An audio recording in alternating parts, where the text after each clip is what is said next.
Welcome, ladies and gentlemen. This is Robert Roy. Welcome to today's market recap. This update is for November 3rd, 2014. Let's go ahead and jump right into our disclaimer. Basically, it says, I am not an advisor. I cannot legally tell you to buy or sell a stock. It is against the law. The SEC, which is the Securities and Exchange Commission, requires you to be licensed in order to do so. I am not, and I do not want to be. So if you find a candidate or an indicator or setup, something, anything you like here today, my suggestion is you paper trade it first before ever putting 1 penny of real money into the trade setup or indicator. And then and only then would you do so if it fits your own personal risk profile and risk tolerance. Now keep something in mind.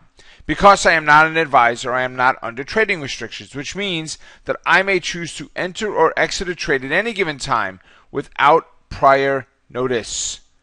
Okay, fantastico. All right, let's go ahead and jump right in, guys. All right, so we've got the S&P 500, and I just went through this update in the Market Insights that I do. And in the Market Insights, we talked about the Fibonacci that we had drawn from here down to here.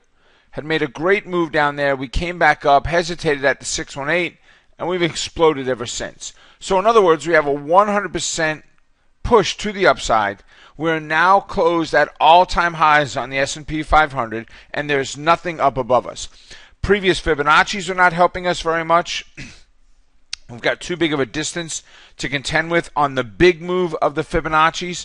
So I showed an advanced technique, excuse me, in the Market Insights on how we can go about and draw when stocks are at all-time highs. Now, I don't have the time to explain all of that to you here. I'm just going to give you some targets of where I see the S&P going to. So I'm going to just click on the F11 key once or twice, and we've got to contend with that upside there of where we are right now. We're at the recent highs, right, as far as a closing price. We had a slightly higher high. Our high on Friday was 2018.19, and our high here was 2019.26, so about $1 more. So we've got that little bit to contend with, but nothing really to worry about. I see 2066 as our next upside target. All right, the DMI is showing that we've got, or ADX rather, is showing that we're up. The DMI Plus should be on the upside. Let me just try to fix that real quick. All right, don't know why the DMI Plus was not there, but we're up above 20. So right now, market's looking bullish. ADX says we could take a bullish trade, or take a trade, directional trade, right? CCI is climbing nicely up towards its top, still plenty of room to go. So it looks like there's potential room to the upside for us to make it up to that 20, forget the exact level there, 2066.18, all right? So that's number one. Next, let's go ahead and take a look at the VIX. All right, the VIX is pulled back into very normal territory. From the last update we did, I showed you guys and went back in depth on the VIX. Remember, the VIX is the fear factor. It is the opposite or inverse to the market.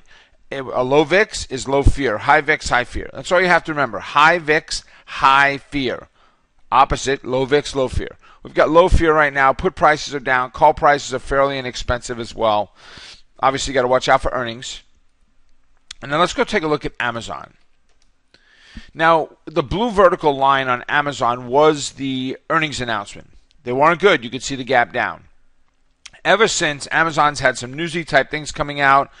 They've been running a little bit to the upside. The overall pattern is still bearish. I would call this a bearish neutral pattern. I'm above the 8, below the 21. We're pressing up into the 236 fib line, which is a hesitation level. But I also realized that we could see, and let me just put my mouse on this day here, our low was 311.40. So if I put my mouse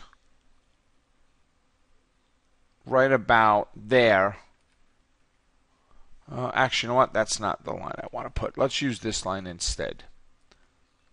I'm going to start it right about there. 311.40 was our low of the day.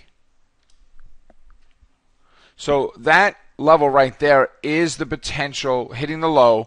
But my bigger concern is the gap, right? Closing up the gap that we made, which puts us at about $313. It's possible we break above the 21 and push into the gap before reversing and rolling down. We have on numerous occasions come up and hit the 21 and reversed off. So we have done okay in the Market Insights with our trades on Amazon, right? It's not one we're open right now, but it is one that we're watching. So I'm looking back. As I said, we don't have an open trade right now, and all of these are non-funded, of course. The last Amazon trade we did, we were up $11,250 on our non-funded trade, and it was in the month of October. And the one before that was the end of September. We were up $6,500 on Amazon.